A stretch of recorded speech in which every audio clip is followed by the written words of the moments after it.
Hello everyone, Assalamualaikum, maupay na adlaw. For today's video nga ay pupunta kami ng Marawi para nga bumili ng oxygen ng aking father.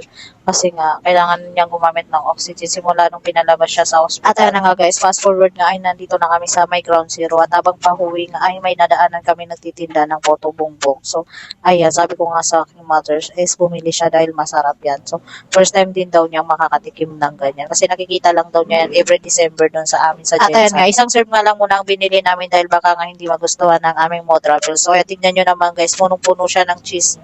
So, ayan nga yung sabi niya nung natikman niya. Bumbong. Huwag. Pagkato sa naman di sibir. Katreta din ata ka naging puto bumbong. Ako.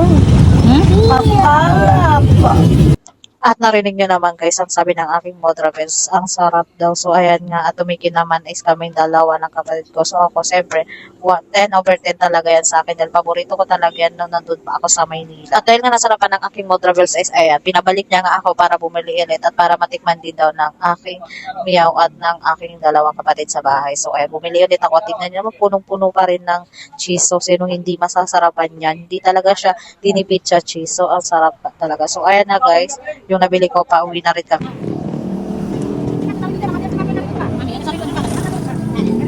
Mga umuwi is dumaan muna dito si Motravel sa 2020 para nga daw bumili ng kanyang mga lagayan ng mga asukal asin. So ayan, tumingin-tingin na nga rin ako at may nabili din ako para sa aking mga niluluto pero hindi ko na siya na-video. So habang hinihintay nga yung sister ko rin na namimili is binibidyo ko nga itong mosque na sobrang gusto ko kasi napaka-unique nga naman ng kulay niya. Tignan nyo naman, sobrang attractive talaga niya. Pag nadadaanan ko talaga is binibidyo ko talaga siya. Halos hindi ako nagsasawa i-video yan. Pagkatapos nga mamili sa 2020, ayan, may nadaanan nga kami nagtitinda ng mangga dito at saka fruit salad at napabili na naman ang aming modravel. Pag nagbibiyahe talaga ako guys, is pag may nadaanan ako mosque, hindi ko talaga maiiwasan i-video. At habang pauwi nga ay ito, inabutan kami ng sobrang lakas na ulan. Tingnan nyo naman, buti na lang ay may dala si mother na kapot. At tingnan nyo naman yung pamangkin kong sobrang cute.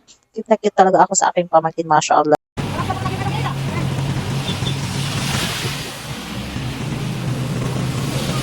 Buti na lang talaga ay naka-jacket ang person na ito kung hindi lamig na naman tayo. Ito nga, tumaan din kami dito sa may bilian ng balot dahil plano ko nga magtinda ng balot para nga may pandagdag income din tayo kahit papano. So, ayan nga, pagdating nga namin dito ay so sad kasi sold out na nga daw lahat ng balot nila. So, ayan. Kaya ayan, lumarga ulit kami at may nadaanan na naman yung aking modravels na nagtitinda ng tsinelas. Kaya naisipan niya, bumili nga, tumingin-tingin nga muna siya ng tsinelas na bibiliin niya. At fast forward nga guys, it's dumating na nga kami, alhamdulillah. At ito naman yung aking miyaw at nagpasama nga siya dahil naubos nga yung panglinda niyang chichirya kaya ayan namili nga ulit kami. At yun lang guys, hanggang dito na lang yung video natin. Thank you for watching. Follow for more. Masalama.